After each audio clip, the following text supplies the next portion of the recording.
Muito bom dia, a paz de Jesus a todos aqui presentes também. Estamos na internet?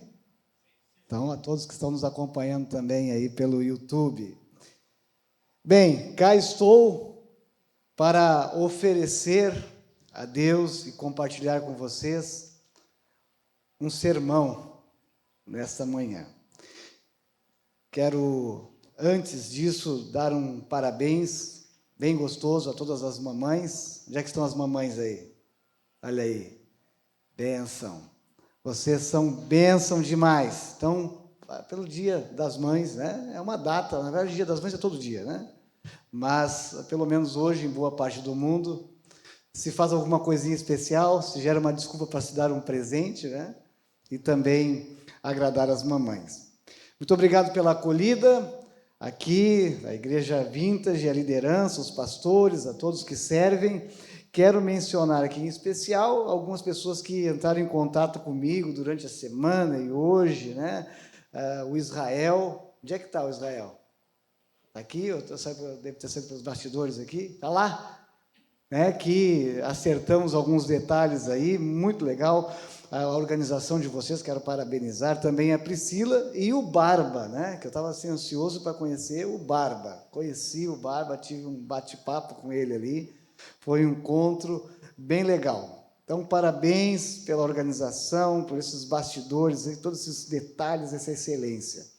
Deixa eu me apresentar aqui, antes de nós irmos para a palavra. Bom, meu nome é Gessé Inácio, né? Não sou parente, nem de longe, do atual presidente, então não adianta fazer o L, né? Aliás, meu nome contém 2 erros, assim, complicadíssimos que eu carrego, né? 2 erros de registro. Primeiro, Gessé com G, né? E o meu pai era pastor. Então, chegou lá, confiou no registrador, o cara colocou um G em vez de J e ficou.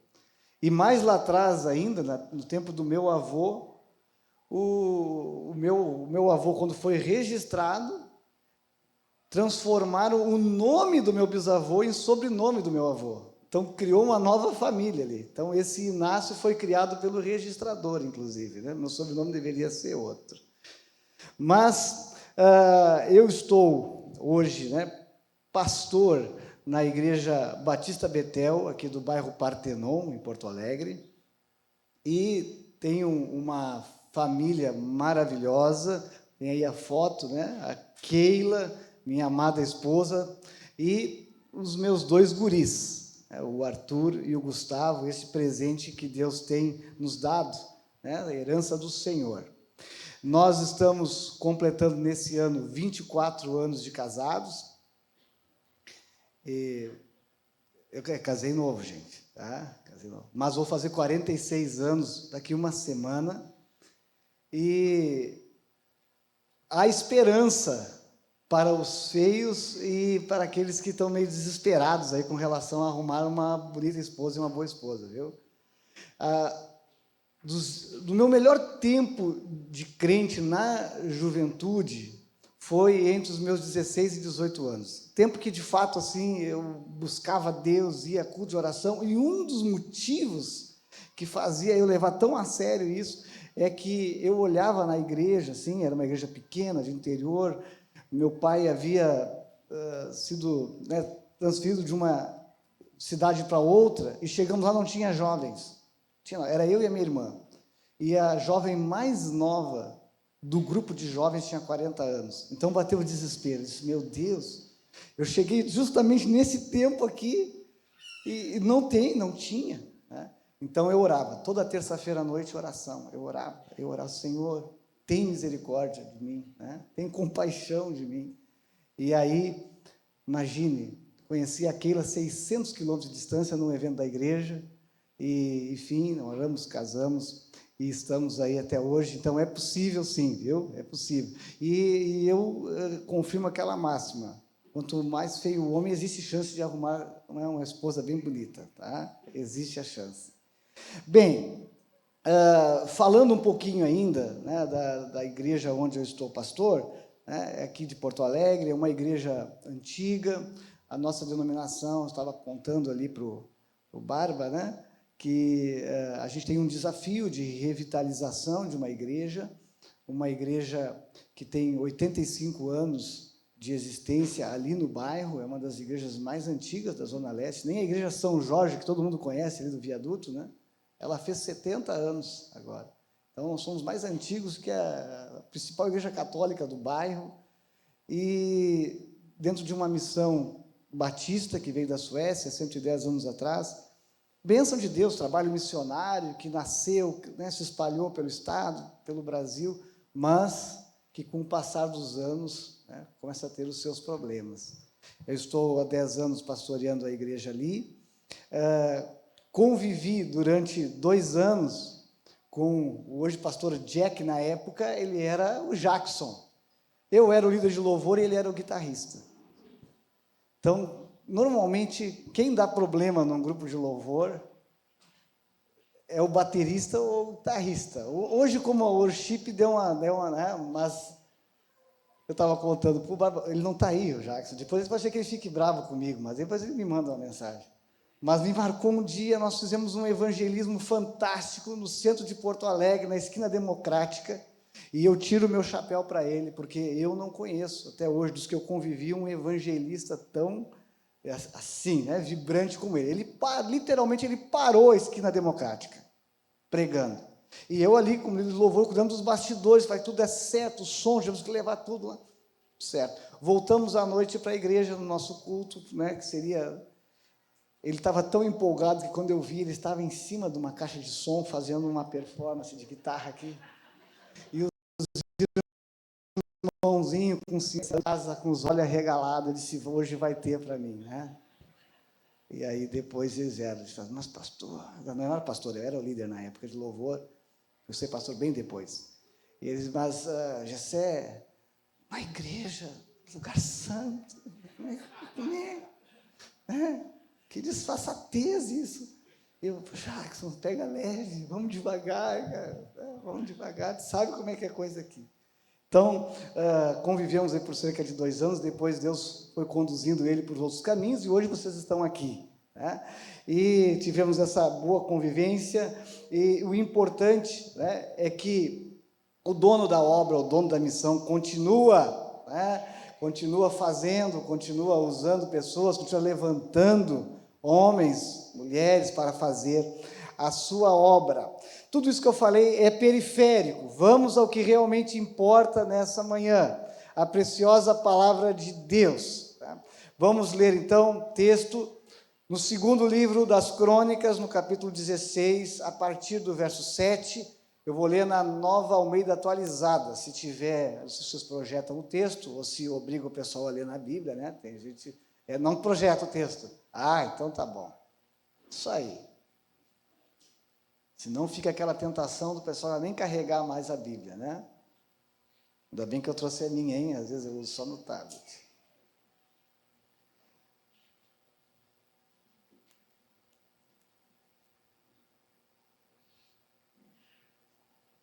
Vamos ler juntos, então, a partir do verso 7. Naquele tempo, o vidente Anani foi falar com Asa, rei de Judá, e lhe disse, você confiou no rei da Síria e não confiou no Senhor seu Deus, e por isso o exército do rei da Síria escapou das suas mãos.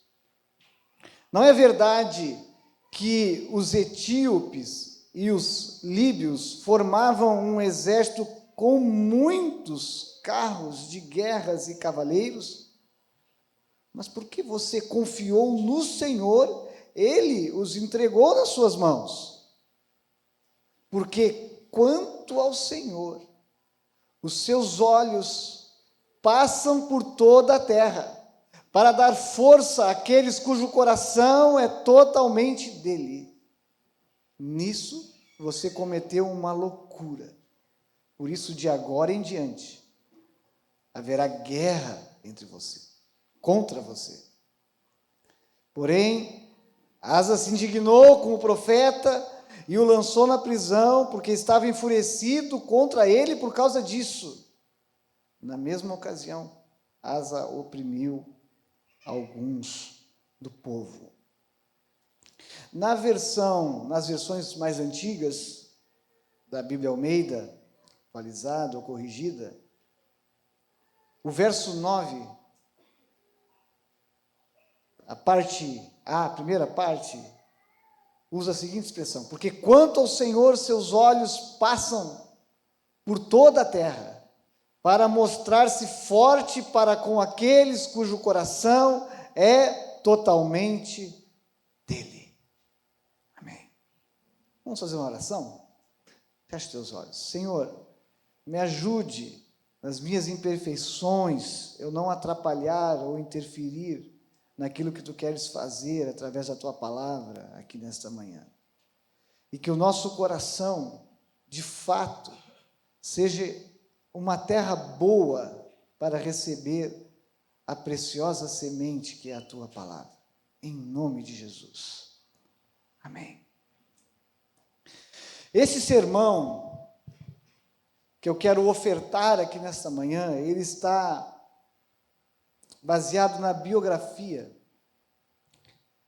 deste homem que foi o terceiro dos reis a partir da divisão dos reinos entre norte e sul, do reino de Israel. Eu não tenho como contextualizar toda a história aqui de Israel, pelo tempo que a gente dispõe, mas eu sei que vocês são uma igreja bem instruída e gostam de ler a Bíblia, então vocês já devem conhecer, com exceção de alguém que de repente está chegando agora na comunidade de fé e ainda não está tão familiarizado.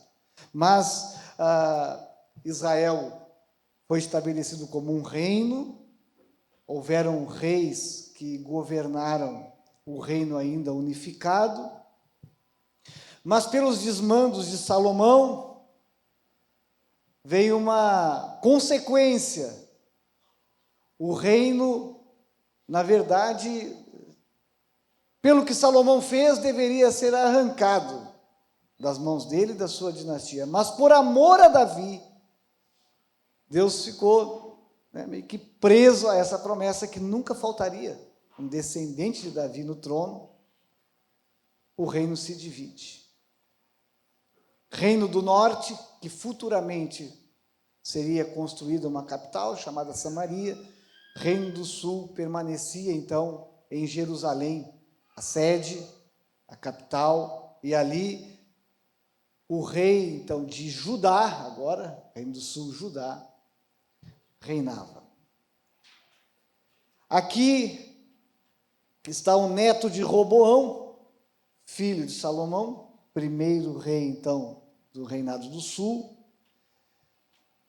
Esse homem cujo nome soa meio esquisito no nosso idioma, né? Asa. Você daria esse nome para seu filho? Hein? Não, né? A nossa língua soa meio estranho. Mas esse nome lá no hebraico fazia sentido. Como a ideia de curar, a ideia de medicina, nessa linha, a raiz desta palavra. E este homem, o Espírito Santo resolve destinar 3 capítulos dentro do livro das Crônicas para narrar a história dele. E eu quero aqui discorrer um pouco, eu quero explanar, eu quero fazer uma exposição para trazer o conceito da mensagem desta noite, que, se eu fosse dar um título, é muito complicado dar título para mensagem expositiva, é barbada dar título para mensagem temática, a gente pega um tema e sai atrás, né? Mas uma mensagem expositiva, onde tudo vem do texto, às vezes fica complicado nós numa palavra sintetizar, mas eu procurando sintetizar para dar como um tema, é de todo o coração. O coração deste homem, vai ser feito aqui um trabalho de anatomia no coração do homem. Deste homem vai ser revelado o coração deste homem a partir da sua história, a partir dos seus atos, que o Espírito Santo fez com que 3 desses capítulos aqui, de 14 até o 16 do livro de 2 Crônicas, registrasse. Nós vamos ver que São fases da vida que ele vai vivendo. Olha que o rei Asa, ele está num grupo seleto dos pouquíssimos reis que fizeram algo que agradava o Senhor. A grande maioria, mesmo do Reino do Sul, do Reino do Norte, pior ainda. Passaram dezenas de reis governando o povo de Deus e fazendo o que não agradava a Deus. Mas Asa, ele está dentro de um grupo seleto. Na verdade, dessa nova linhagem dos reinos do sul, dos reis do Reino do Sul, ele é o primeiro que vai fazer algo bom depois, né, de Davi e de Salomão. A gente já viu que foi uma derrocada, já foi lomba abaixo, como se diz, né? E essas fases, elas vão sendo detalhadas aqui a partir do verso 14. Se vocês têm a Bíblia na mão, estou vendo que a maioria de vocês tem, vocês podem acompanhar comigo, que ele começa bem. Morre o seu pai, ele assume o reinado, e aqui no capítulo 14, no verso 1, já vai dizendo que ele é premiado com 10 anos de paz. Não era brincadeira ter 10 anos de paz, era terrível, era guerra o tempo inteiro, todos os inimigos da volta e tudo mais, e depois nós vamos ver que até guerra entre o Reino do Norte e do Sul vai ter. No verso 2 do capítulo 14 vai dizer que Asa fez o que era bom e reto aos olhos do Senhor. No verso 3 vai dizer que o porquê disso? Porque ele aboliu os altares dos deuses estranhos, quebrou as colunas, cortou os postes, objetos de adoração. Olha o que mais que ele fez. Ele ordenou a Judá que buscasse o Senhor, Deus de seus pais, e mais, que observasse a lei e o mandamento. No 5, aboliu de todas as cidades de Judá o culto nos altares altos e os altares do incenso. Era uma bagunça, já, né? A gente assim, como é que isso aqui era admitido? Mas era. Há décadas, há anos, era assim que vivia o povo de Deus, um povo afastado de Deus, um povo idólatra. Mas Asa, ele então toma essas atitudes, e o resultado disso está aqui no final do verso 6, diz que o Senhor lhe tinha dado repouso. Aliás, essa é a consequência de quem agrada a Deus, quem faz aquilo que é bom e reto aos olhos do Senhor. No verso 8 diz que eles construíram e prosperaram. Então, o reinado de Asa, até como consequência de suas atitudes, começa muito bem. Aqui no final do verso 11, do 8, vai dizer que, além de ele ter tomado essas atitudes, ele ganha como um prêmio, como resultado disso, a verdadeira prosperidade, aquela que vem de Deus, e ele ainda monta um exército, diz no final do verso 8, todos os homens eram valentes. Então, ótimo exército, prosperidade, tudo certo. Esse é o início do reinado de Asa. Porém, a partir do verso 9, narra algo que revela que mesmo quando nós fazemos aquilo que é reto, aquilo que agrada ao Senhor, mesmo quando somos valentes, nós não estamos imunes às lutas e dificuldades e o levante do inimigo.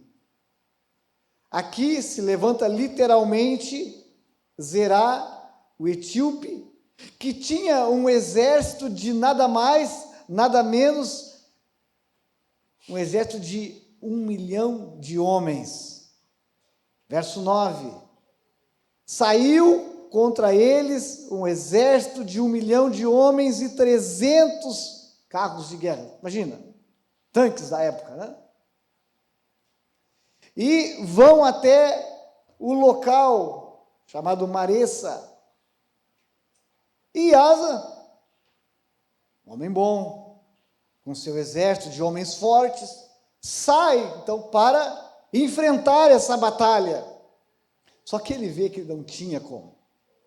Ele chega à conclusão, não tem como enfrentar. O que esse rei faz? No verso 11, diz que Asa clamou ao Senhor, seu Deus, e disse, olha a oração dele. O Espírito Santo fez com que ficasse registrada literalmente a oração dele. Senhor, além de ti não há quem possa socorrer numa batalha entre o poderoso e o fraco. Ajuda-nos, Senhor, nosso Deus, porque em ti confiamos. E no teu nome viemos contra essa multidão. Senhor, tu és o nosso Deus, que não prevaleça contra ti o homem. Você gostou dessa oração? Curtinha, né? A gente fica dizendo assim, oração poderosa, né? No meio, alguns meios assim, não, oração forte, oração simples. Verso 12 vai dizer que o Senhor derrotou os etíopes diante de Asa e diante de Judá. E eles fugiram. No 13 vai dizer que os destroços, né, ficaram, os despojos foram tomados.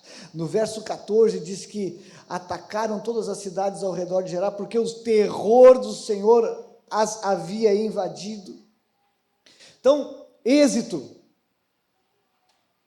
Aquele homem começa bem, aquele homem que faz o que é reto, aquele homem que incentiva o povo a fazer o que é reto, aquele homem próspero, agora veio a luta e Deus o socorreu, mediante a sua oração, ao seu coração, a sua dependência de Deus.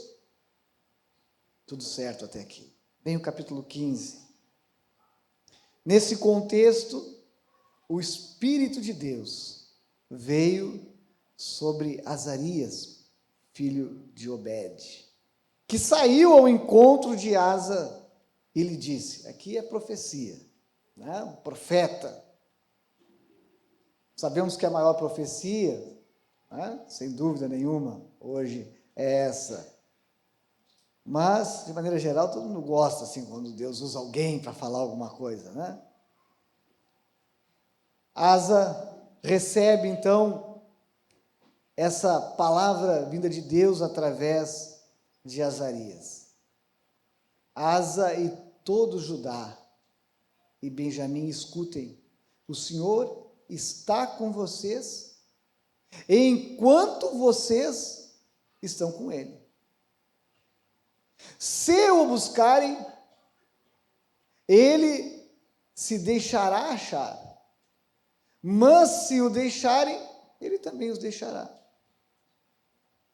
Israel esteve por muito tempo sem o verdadeiro Deus, sem sacerdote que o ensinasse e sem lei. Mas quando na sua angústia, eles voltaram ao Senhor, Deus de Israel, e o buscaram, foi por eles achado. Naqueles tempos não havia paz, nem para os que saíam, nem para os que entravam, mas muitas perturbações sobre todos os moradores daquelas terras. Porque nação contra nação, cidade contra cidade se despedaçavam, porque Deus os afligiu com todo tipo de angústia. Mas sejam fortes, e não deixem que as suas mãos desfaleçam, porque a obra de vocês será recompensada. Essa foi a mensagem, vinda de Deus para o rei Asa. No verso 8, melhor dito, diz que ao ouvir essas palavras e a profecia do profeta, Asa se animou e tirou as abominações de toda a terra de Judá e Benjamim. Ainda no final do verso 8, diz que ele renovou o altar do Senhor. Ali no verso 9, vai dizer que até mesmo aqueles que pertenciam ao reino do norte, ao ver tudo isso, percebiam que Deus estava com o rei Asa. Então, no verso 10, diz que eles se reuniram em Jerusalém no 3º mês do 15º ano do reinado de Asa. 10 anos de paz, agora já tinham se passado mais 5 anos, no 15º ano do reinado de Asa, eles vieram a Jerusalém. Aí nos diz assim no verso 11, naquele dia ofereceram em sacrifício ao Senhor, do despojo que trouxeram 700 bois e 7.000 ovelhas. Verso 12, entraram em aliança de buscar o Senhor, Deus de seus pais, de todo o coração. Repito, de todo o coração e de toda a alma. Inclusive uma atitude muito radical no verso 13, de condenar à morte todos aqueles que não buscassem o Senhor, Deus de Israel, tanto os pequenos como os grandes, tanto os homens como as mulheres. Verso 14, juraram ao Senhor em alta voz, com júbilo e ao som de clarins e trombetas. Verso 15, todo Judá se alegrou por causa desse juramento, porque eles juraram de todo o coração e de toda a boa vontade, buscar o Senhor, e por eles foi achado. E o Senhor lhes deu paz por toda a parte. A luta veio, mas essa adversidade serviu para Asa e agora também o povo dar mais um passo. Ele estabeleceu reformas, ele chegou ao ponto, está no verso 16 em diante, de mexer com algo antigo, Maaca, que era, aqui vai falar sua mãe, há uma discussão aqui, porque seria, na verdade, sua avó, enfim, essa mulher, era uma mulher que ela era conivente com a idolatria, dentro do povo de Israel, dentro do povo de Judá, e era um problema que ninguém mexia com ela. Ele teve a coragem de depor ela da condição de rainha-mãe. Veja que coisa espetacular, o que esse homem estava fazendo. E diz aqui no verso 19 que não houve guerra até, lê na sua Bíblia aí, até que ano? Até o 35º ano do reinado de Asa. É um bom tempo? Não? Eu já tinha dado 10 no começo, na arrancada. Depois ele teve ali entre o 15º e essa adversidade aqui, que Deus lhe deu vitória. Aí ele implementa reformas, faz uma aliança com Deus e ele ganha paz, prosperidade, a proteção de Deus até o 35º ano. Que maravilha, quem dera eu chegar a 35 anos de pastorado, se eu conseguir chegar até lá. É que eu comecei meio madurinho já. Bênção não é? Bênção de Deus. Se nós olhássemos apenas esses 2 capítulos aqui, nós dizíamos, mas fantástico, que homem, quero seguir os seus passos.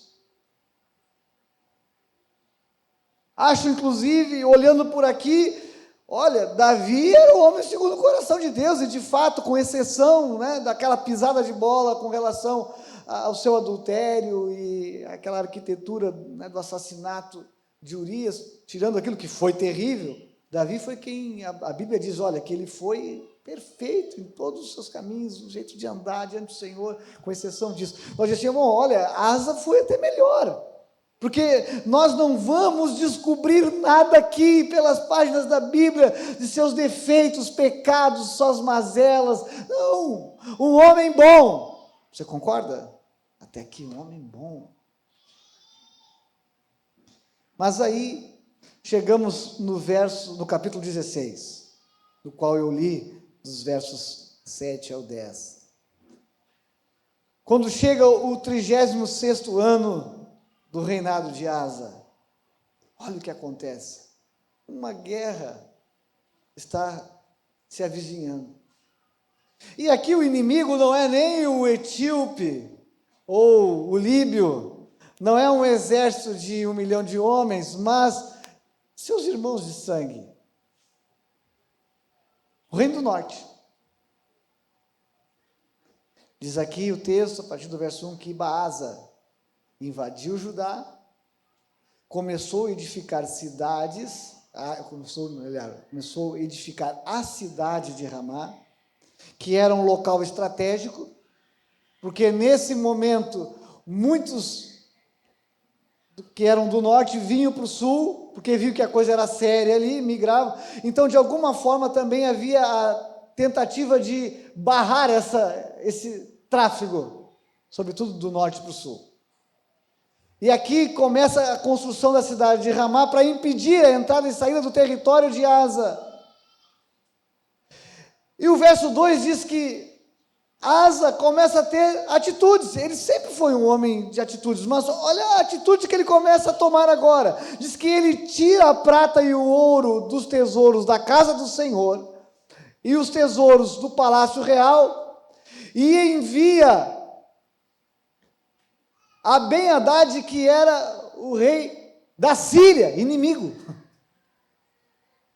Inimigo, mas que tinha feito uma aliança com o pai de Asa, lá atrás. Asa, vamos repetir a aliança. Tira do templo, do palácio também, e manda para que Ben-Hadad virasse a casaca, porque Ben-Hadad, de certa forma, tinha uma relação próxima com o reino do norte. E aqui no verso 13 diz que haja, isso aqui é o Asa mandando propina, comprando, né, como um exército mercenário, mandando dinheiro, mandando recursos para Ben-Hadad. E com esse recado, que haja uma aliança entre mim e você, como houve entre o meu pai e o seu pai. Eis que estou lhe enviando prata e ouro. Vai e anule a sua aliança com Baasa, rei de Israel, para que ele se retire do meu território. O que você acha que Ben-Hadad fez? Aceitou. Tudo bem.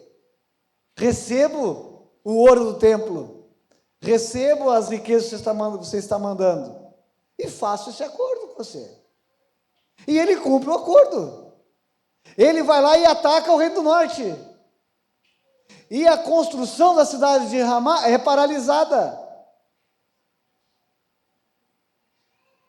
Asa consegue, inclusive, ir lá, né, e pegar, né, pedras e madeiras que essa cidade estava sendo construída, e ele consegue edificar outras cidades. Aqui no verso 6, Asa edificou Geba e Mispa com pedras e madeiras que Baasa havia usado para edificar Ramá.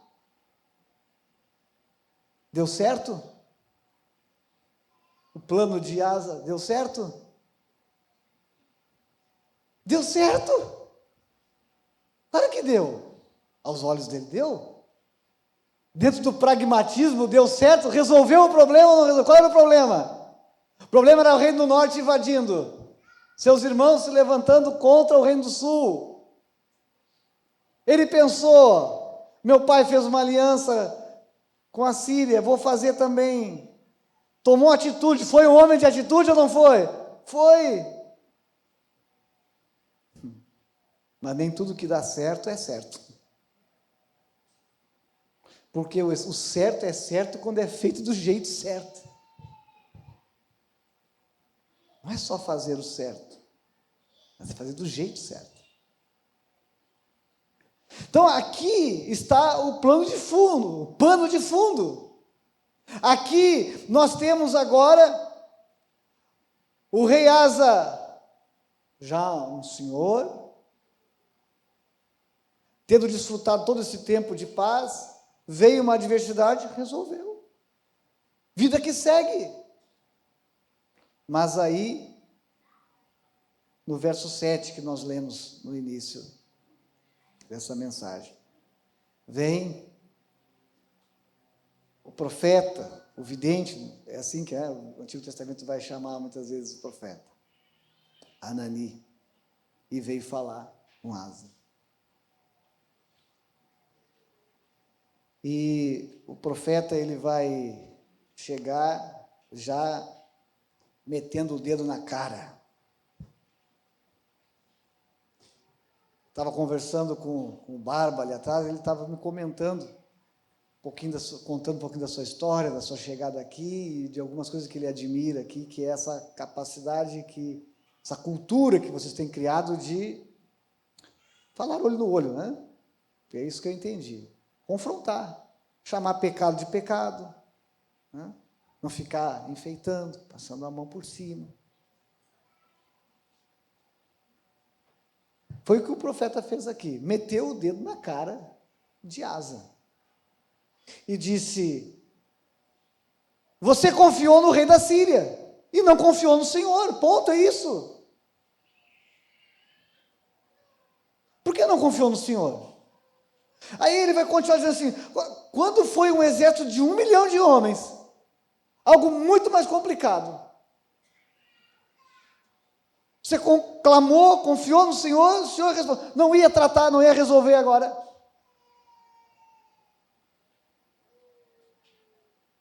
E aí no verso 9, então ele vai dizer, porque quanto o Senhor, ele passa os seus olhos por toda a terra, para mostrar-se forte para com aqueles cujo coração é totalmente dele. Você veio bem, Asa, até aqui você veio bem, mas aqui você cometeu uma loucura. Você quebrou a aliança com Deus para fazer uma aliança com o inimigo, para ele te dar um refrigério momentâneo, transitório e passageiro. Esse mesmo cara que você fez aliança vai guerrear contra ti, vai guerrear contra o povo de Deus. Você cometeu uma loucura, no verso 9. Você cometeu uma loucura. De agora em diante haverá guerras contra você. Qual foi o resultado dessa conversa? Nos diz o verso 10 que Asa se indignou contra o profeta. Já é um sinal muito ruim, né? É na hora do confronto que nós mostramos realmente quem somos. É na hora do confronto que, de fato, nós vamos revelar o nosso coração, se somos de fato humildes em reconhecer ou não os nossos erros. Ainda tem gente que confunde humildade com roupa, com questões exteriores. Asa não foi humilde, pelo contrário, ficou bravo, prendeu o profeta, estou na cadeia, e ficou indignado. Nós não temos os pormenores aqui, mas houve algum alvoroço no povo, alguma coisa não estava bem, e diz que também maltratou alguns do povo.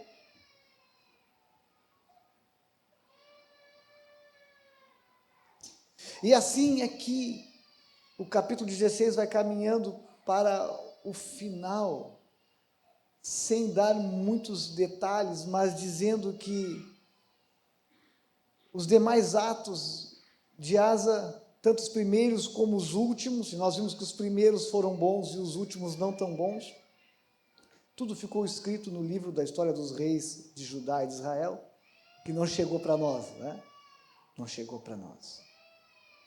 Mas no 39º ano do seu reinado, isso é, logo em seguida desse episódio, Asa contraiu uma doença nos pés, e essa doença era muito grave. Porém, na sua enfermidade, ele não recorreu ao Senhor, mas confiou nos médicos. Asa morreu 2 anos depois, no 41º ano do seu reinado. Foi sepultado no túmulo que ele tinha mandado abrir para si, na cidade de Davi. Puseram-no sobre um leito cheio de perfumes, de várias especiarias, preparados segundo a arte dos perfumistas. Depois fizeram uma grande fogueira em honra a ele. Asa morreu de forma honrada pelo seu povo. De maneira geral, se nós lêssemos apenas o livro dos reis, nós vamos ver que o que se fala de Asa não é ruim. Ele continua estando entre os 20 reis lá, entre os 8 que foram reis bons, mas com esse detalhe: em algum momento, o seu coração deixou de ser totalmente do Senhor. A sua confiança deixou de ser depositada na fonte das águas vivas, na fonte de águas vivas, para cavar cisternas rotas, como dizia o profeta. Nesse verso 9, que é o centro dessa mensagem, diz que, conforme algumas versões aqui que nos ajuda, nos facilita na exegese, na interpretação desse texto, na Almeida século 21, diz que os olhos do Senhor passam por toda a terra para que ele se mostre forte. Na NAA, que eu li no começo, diz assim: os seus olhos passam por toda a terra para dar força. Na NVI diz que os olhos do Senhor estão atentos sobre toda a terra para fortalecer. A NVT, os olhos do Senhor passam por toda a terra para mostrar sua força. Todas elas convergem, né? Para um Deus que quer ser ativo, um Deus que quer se revelar com a sua força no dia a dia de homens, mulheres como eu e você, cheios de defeitos, dependentes da graça do Senhor, mas que Ele assim deseja, nesse relacionamento, dar força, fortalecer, mostrar-se fortes, mas há uma condição: para com aqueles cujo coração é parcialmente dele. É totalmente dele. Totalmente dele. Hoje nós estamos aqui, pelas minhas contas, então, o 5º sermão dessa sequência de sermões, de ofertas de sermões. Eu ouvi todos os passaram essa semana, maravilhosos. E eu fiquei pensando assim: como é que eu vou encerrar isso, né? Vem um, mata pau, vem outro, vem outro, vem outro. Eu disse: o Jack, migão, né? Deve estar se vingando daquelas perrengues que nós tínhamos lá no tempo de grupo de louvor. Deve ser isso, então. Não. O pastor Daniel, ele trouxe uma perspectiva profunda desse Deus que é o meu, né?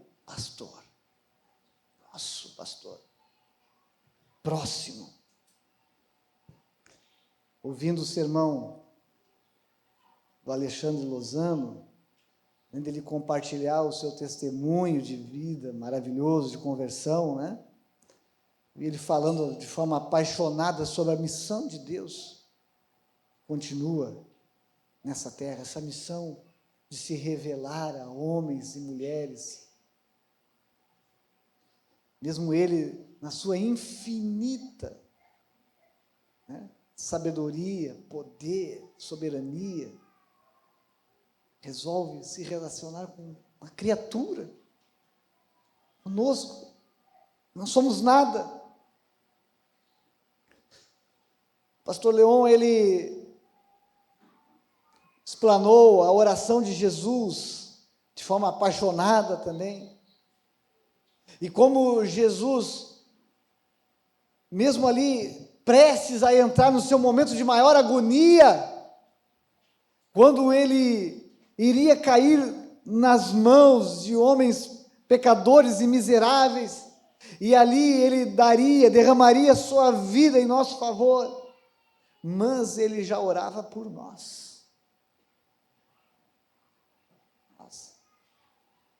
Nós que estamos aqui, fomos vistos e contemplados na oração do nosso amado Senhor.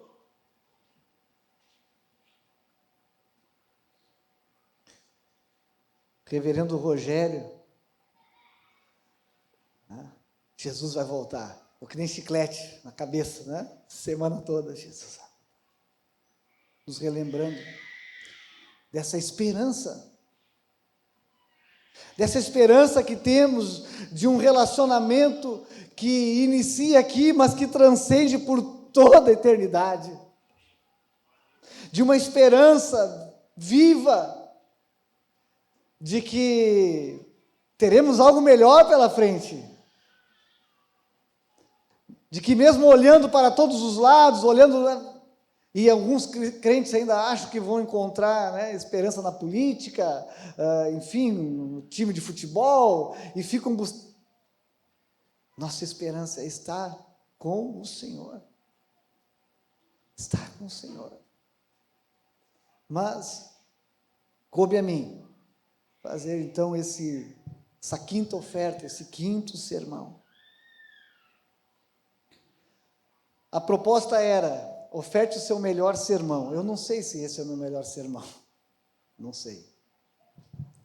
Até parei para dar uma olhada, eu tenho lá uma pasta com todos os esboços, todas as pregações, e aproximadamente eu cheguei a uma conta de 800 sermões.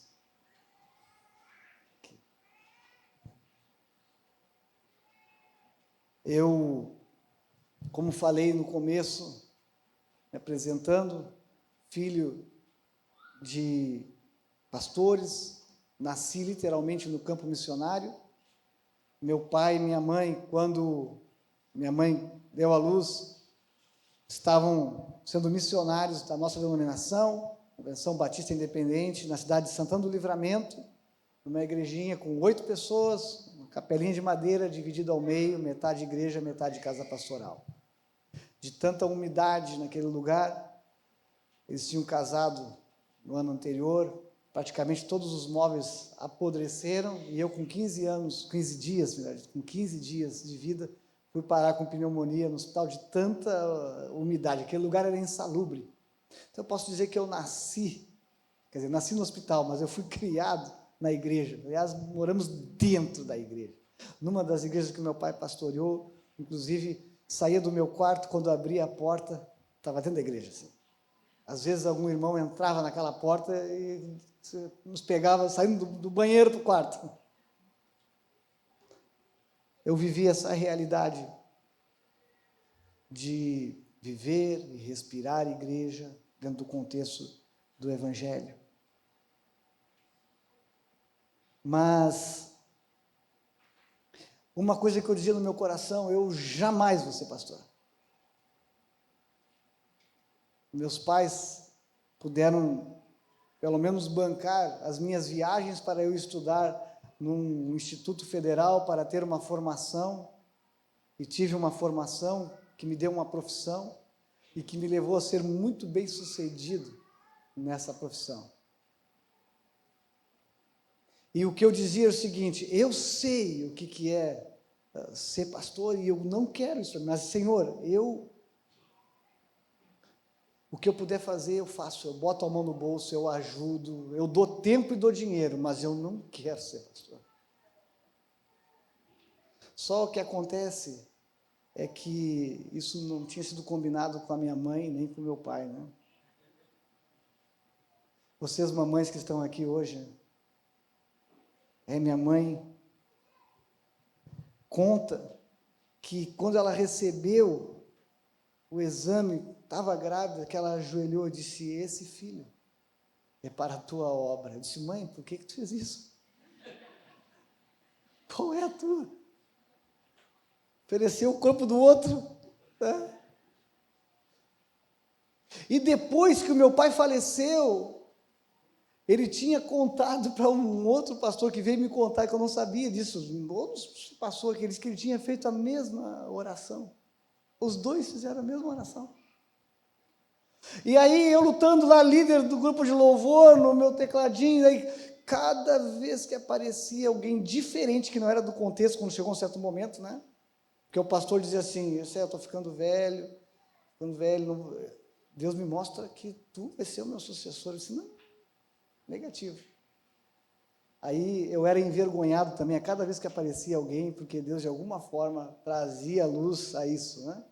Olha, a obra que eu tenho para fazer contigo foi escolhido para minha obra, foi dedicado.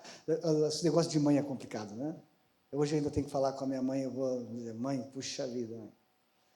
Mas isso levou a eu abrir mão de 17 anos de trabalho secular, ganhando bem, trocando de carro a cada 2 anos, bênção para entrar no ministério. Nunca mais troquei de carro, faz 10 anos. Mas está funcionando ainda, o carro é bom, né? Eu tinha trocado naquele ano que eu fui consagrado, separado ao pastorado. Está durando. Então, eu posso dizer que eu tenho uma caminhada, uma trajetória dentro, né, desse contexto de igreja. E eu gostaria de concluir essa mensagem nessa noite dizendo o seguinte: talvez não seja a tua realidade. Talvez você esteja vindo para o Evangelho agora, está vivendo aquele primeiro amor, e isso é maravilhoso. Maravilhoso. Quando Deus nos arranca, né? Quando Deus arranca alguém da escravidão, do pecado, mesmo mais madurinho, como diz aquele evangelista que ganhava muitas pessoas para Jesus. Aí ele chegou para o pastor e disse assim: olha, hoje eu ganhei uma vida para Jesus. Ele disse: ah, é? Maravilha, hein? Como assim? Eu ganhei uma criança para Jesus. Mas como assim? Sim, porque eu já ganhei muitas pessoas para Jesus. Alguns com 20, com 30, 40. Quando alguém é ganho com 30, 40, é meia vida para Jesus, né? Metade da vida já gastou antes, né? Vida inteira mesmo é quando vem assim, criança, né? Isso é a vida inteira. Mas pode ser que exista alguém também que está dentro desse contexto de igreja há muito tempo. E antes de nós orarmos como uma resposta a esse sermão, eu entendo que todo sermão, ele precisa de uma resposta. Talvez você seja alguém que está chegando agora, talvez você seja como eu, que negou o seu chamado durante um período, negou, resistiu. Gente, eu tinha pavor de pegar um microfone e compartilhar qualquer coisa da Bíblia. Eu tremia de medo. Se fosse atrás do teclado com o microfone, eu passava um culto inteiro. Eu falava com a igreja. Agora, se tivesse que pregar, eu não me sentia capacitado. Aí esse pastor, muito esperto, ele disse assim: vou te colocar para pregar. Não, pastor, pelo amor de Deus. Já tinha mais de 25 anos. Não, pregar jamais. Deus não me deu esse dom. Não, eu vou te colocar. Ele me colocou. Um sábado. Dia 17 de setembro de 2005. E esse sermão foi o meu primeiro sermão. Esse sermão que eu compartilhei com vocês aqui nessa noite. Não sei se é o meu melhor, mas foi o meu primeiro. Glória a Deus. E Deus falou profundamente comigo naquela semana, e eu pude compartilhar com a igreja essa palavra. Tinha pouca gente, bem menos do que tem aqui hoje. Me lembro que eu subi, dor de barriga, até hoje ainda me dá um pouco, mas subi nervoso, meio tenso.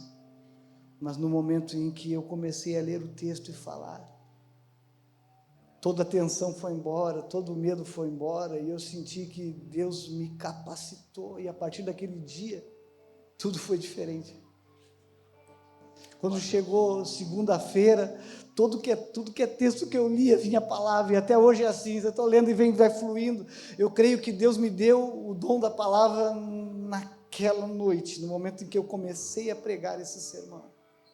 Glória a Deus. Isso foi para mim, viu? Não vai de repente dizer, não, vou fazer a mesma coisa, e de repente, de repente contigo vai ser diferente. Foi comigo assim. Mas essa palavra, ela falou profundamente comigo, mostrando sobretudo que não basta começar bem.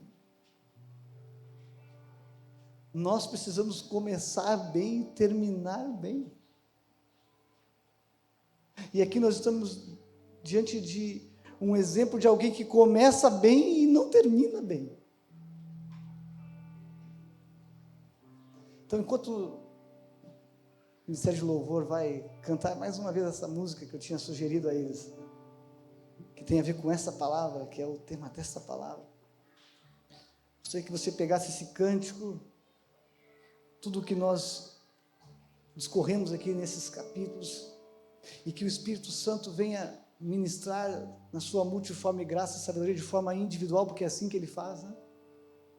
Pouco tempo atrás, uma pessoa chegou para mim: pastor, que benção essa palavra, uma outra palavra, como Deus falou comigo. E eu, por curiosidade, disse: não, mas como que Deus falou contigo? Não, Deus falou comigo assim, assim, assim. Eu disse: não, mas eu não falei nada disso.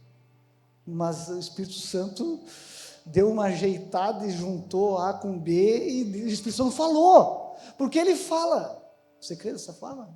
O Espírito Santo fala. Amém. Então, logo após só cantar, eu quero ministrar com vocês, orar como uma resposta a esse sermão. Antigamente nós brincávamos assim, que alguns diziam assim: olha, Deus não é açougueiro, Deus não quer só o coração, Deus quer por inteiro, mas Deus não vai ter ninguém por inteiro se não tiver o coração. Tudo começa no coração. De quem é o nosso coração? Em quem está o nosso coração?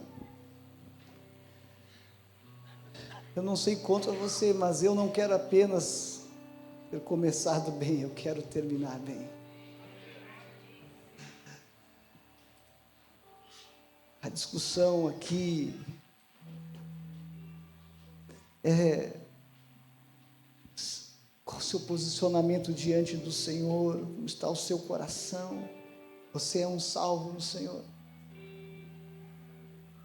você é um eleito do Senhor.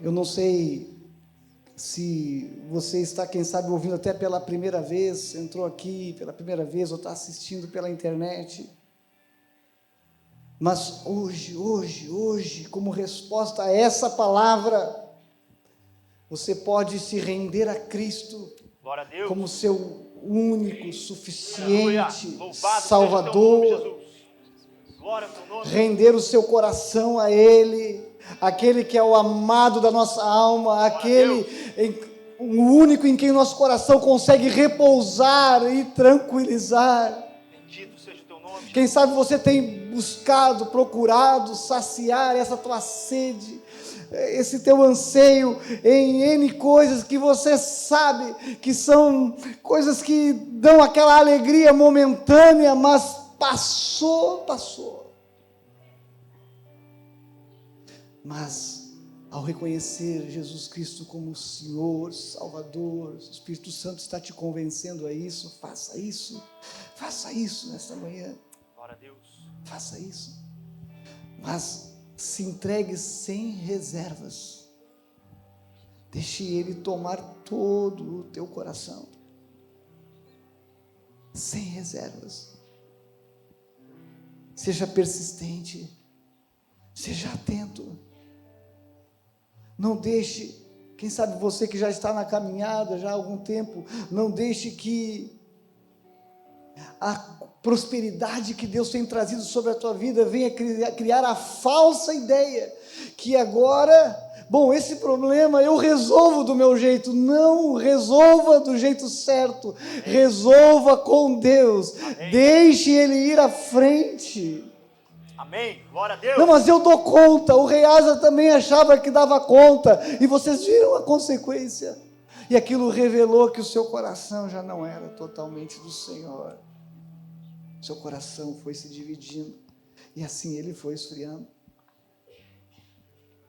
Repito, não estou falando aqui de salvação. O rei Asa foi um homem de Deus, foi, morreu de forma honrada, 41 anos de reinado, mas poderia ter terminado melhor. Inclusive o seu fim foi em decorrência de uma doença, e ele nem na doença procurou o Senhor. Mas desta manhã nós somos chamados, então, a entregar, ou a nos reposicionarmos. Mas todos nós somos chamados aqui a sair desta manhã, deste culto, como resposta a esse sermão. Somos chamados a dizer: Senhor, eu quero que Tu tome todo o meu coração. Eu quero Te servir de todo o meu coração. Eu quero confiar em Ti de todo o meu coração. Você se considera apto e não hipócrita a fazer uma oração de resposta a esta palavra comigo? Amém? Amém. E se você está rendendo a sua vida a Cristo, também você vai fazer essa oração, mas isso vai ter que produzir frutos da sua vida, que seja algo verdadeiro, real, né?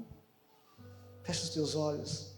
Se você desejar, como um sinal de resposta, quiser colocar a mão no seu coração, levantar uma das mãos, a maneira que você quiser expressar.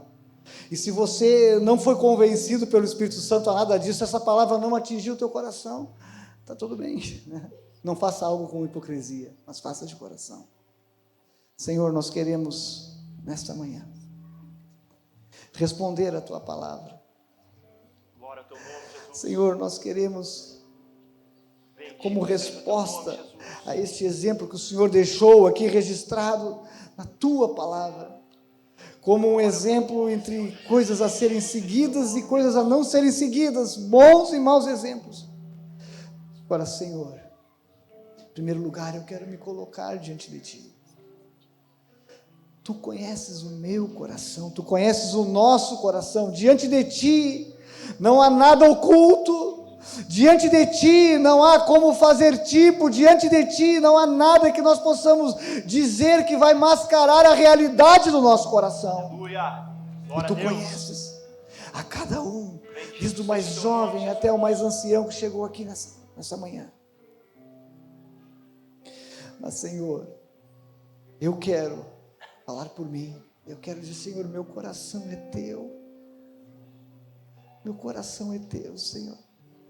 Com as minhas mazelas, com as minhas dificuldades, com os meus pecados, os quais eu confesso diante do Senhor, as minhas limitações, mas eu quero dedicar o meu coração inteiramente a Ti, a depender totalmente de Ti, e que neste momento orações estejam partindo de um coração sincero, lábios sinceros diante do Senhor. Aleluia, porque nós também, com base nisso, cremos que poderemos colher a promessa da condição de termos o nosso coração em Ti. O Senhor passa os seus olhos sobre a cidade de Porto Alegre, sobre a igreja Vintage. O Senhor passa os seus olhos sobre toda a terra onde essa palavra está chegando, para mostrar-se, revelar-se forte para com aqueles cujo coração é totalmente do Glória a Senhor. Deus. Bendito seja Então o teu mostra-se nome. forte, Senhor. Eu não sei a batalha, a luta de cada um, aonde o Senhor precisa se manifestar, os inimigos que cada um está enfrentando, a partir de, quem sabe, de si mesmos.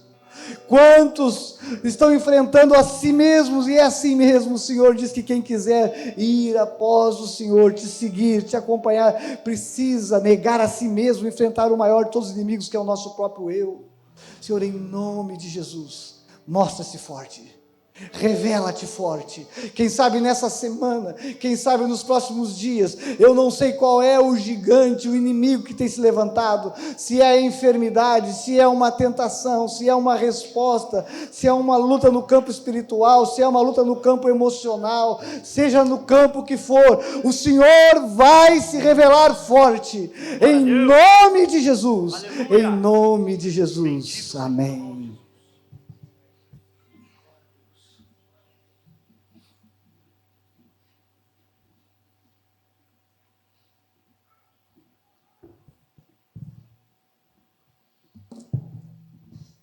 Bendito é o nome do Senhor.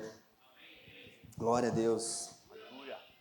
Que nós possamos chegar ao fim da nossa vida, meus irmãos, nos encontrar com o nosso Salvador, Ele olhar nos nossos olhos e dizer: entra, servo bom e fiel. Essa palavra poderosa, irmãos, veio para confirmar no meu coração algo que o Senhor vem falando comigo nos últimos dias. O que o pastor disse aqui é muito verdadeiro. Não importa como você começou, pouco importa o que você fez até aqui. Se nós chegarmos no final da nossa vida e o Senhor olhar para nós e dizer: não te conheço, mas eu tocava na igreja, eu até abri o culto lá algumas vezes, mas Senhor, eu orei por pessoas e elas foram curadas, eu alimentei os pobres. Não te conheço. Deus nos livre disso. Amém. Possamos chegar ao fim da nossa vida, irmãos, fiéis ao Senhor. Aquele que for fiel até o fim, diz o Senhor, esse receberá uma coroa, a coroa da vida. Amém? Essa semana eu ouvi estava assistindo umas pregações antigas aqui da igreja, e enquanto ouvia a pregação de um rapaz que ministrou aqui numa conferência uns anos atrás, o meu coração ardia e queimava muito por aquilo que ele falava, e eu comentei com o pastor: que benção essa palavra, como falou comigo. O pastor me disse: esse cara se desviou. Foi como se de dentro do celular viesse um soco na minha cara. Tantas coisas que esse homem já havia feito para o reino, não permaneceu até o fim. E eu disse que Deus nos guarde, de pararmos, de desanimarmos, mas que sejamos fiéis até o fim. Amém, gente? Louvamos a Deus pela vida do pastor Gessé. Tenho duas notícias para dar para os irmãos, uma ruim e outra boa. A ruim é que essa série acabou. Eu tinha combinado com ele, eu achei que tu não ia fazer. Acabou a série, ofertando o seu melhor sermão. E quantos foram abençoados por esse tempo aí? Glória a Deus, glória a Deus. Mas semana que vem nós já iniciamos uma nova série, e agora ele está de volta. Com suas forças revigoradas, o pastor estará iniciando então uma nova série. avançar e eu creio que vai ser uma bênção. Nós vamos responder, irmãos, a esse sermão poderoso de 3 formas. A primeira delas, nós vamos cantar ao Senhor, vamos louvar ao Senhor, que até aqui tem nos sustentado. Eu tenho 40 anos e até aqui o Senhor tem me sustentado. Tem pessoas mais jovens, até aqui o Senhor tem te sustentado. Tem pessoas com mais idade, até aqui o Senhor tem te sustentado. Então vamos cantar ao Senhor, porque Ele tem nos sustentado até aqui. A segunda forma que nós vamos responder esse sermão é ofertando dinheiro, irmãos, dando as nossas ofertas ao Senhor. A igreja precisa que você seja generoso, você confie na providência do Senhor. Quero contar um breve testemunho meu aqui. Eu trabalho de forma autônoma, então eu dependo muito, eu sou projetista, então eu dependo muito da empresa que eu presto serviço, que eles me mandem projetos para eu fazer. E cada projeto desses que eu faço, eu ganho um valor por metro quadrado. E há um tempinho atrás aqui eu estava bem apavorado, já estava entrando assim naquele nível de apavoramento, sabe, que começa a vir os boletos e do outro lado não vem a resposta. E isso foi, não sei se tem alguém aqui que está nesse nível de apavoramento, ou se só acontece comigo. Mas isso foi no dia 29, no final do mês. O meu mês termina no dia 30. Eu orei, dobrei os meus joelhos na sala lá da nossa casa, e eu sei mais ou menos que tipo de projeto eu preciso fazer para que eu ganhe bem. Então, esse projeto aqui eu vou ganhar bem, que é um projeto grande, bastante metro quadrado, eu vou ganhar bem. Eu orei, Senhor, eu preciso que o Senhor me envie até amanhã um projeto de um pavilhão grande, bem assim eu orei, de um pavilhão grande, que eu preciso que o meu salário dê uma melhorada esse mês. No outro dia, irmãos, dia 30, às 4h30 da tarde, a patroa ligou: Dani, eu preciso que tu faça um projeto do auditório tal, lá de Gramado. Gramado. Jesus. Gramado. E salvou o mês. Então, não há mal nenhum, irmãos, você orar e pedir dinheiro para o Senhor, certo? A palavra diz: peçam e vocês receberão. Senhor, esse mês eu preciso de dinheiro. Bastante. E Deus abençoa, irmãos. Abençoa a nossa fidelidade, a nossa generosidade. Nós temos procurado ser generosos, eu e a minha casa, com os nossos dízimos, na igreja, e eu descobri isso, irmãos. Eu sei que a teologia da prosperidade estragou muita coisa, mas uma coisa que eu me lembro que falava muito na minha época é que ninguém vence se Deus não dá. Eu vou dar R$1.000 na igreja hoje. Quero ver Deus me vencer. Não, ninguém vence se Deus não dá. Então, oferte com generosidade, oferte com alegria, crendo que o Senhor, Ele responde à nossa generosidade. Amém? Para ofertar, nós temos os QR Codes ali atrás, temos as maquininhas de cartão, se você trabalha com cartão, uma ali, outra em algum lugar aqui. E temos também a caixa ali atrás, em algum lugar, se você quer ofertar em dinheiro em espécie. Amém? Amém? Nossa, 12 pessoas vão ofertar.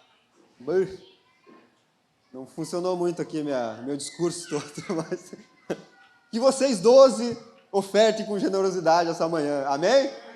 Amém. Agora aumentou. E em terceiro lugar, nós vamos comer e beber de Jesus. Amém? Nós vamos ter um casal desse lado e outro desse. E você vai vir com alegria participar do corpo e do sangue de Jesus. Nós, toda vez que nos alimentamos do Senhor, nós somos reanimados. Então, imagine você sendo o Popeye comendo espinafre nessa manhã, que é o sangue e o corpo de Jesus. Nós teremos uma semana cheia de lutas, cheia de batalhas, e nós vamos andar por meio dessa batalha com o Senhor Jesus. Amém? Amém. Vamos cantar ao Senhor? Amém. Vamos ofertar ao Senhor? Amém. Vamos comer e beber do sangue de Jesus? Amém. Glória a Deus. Bendito é o Senhor.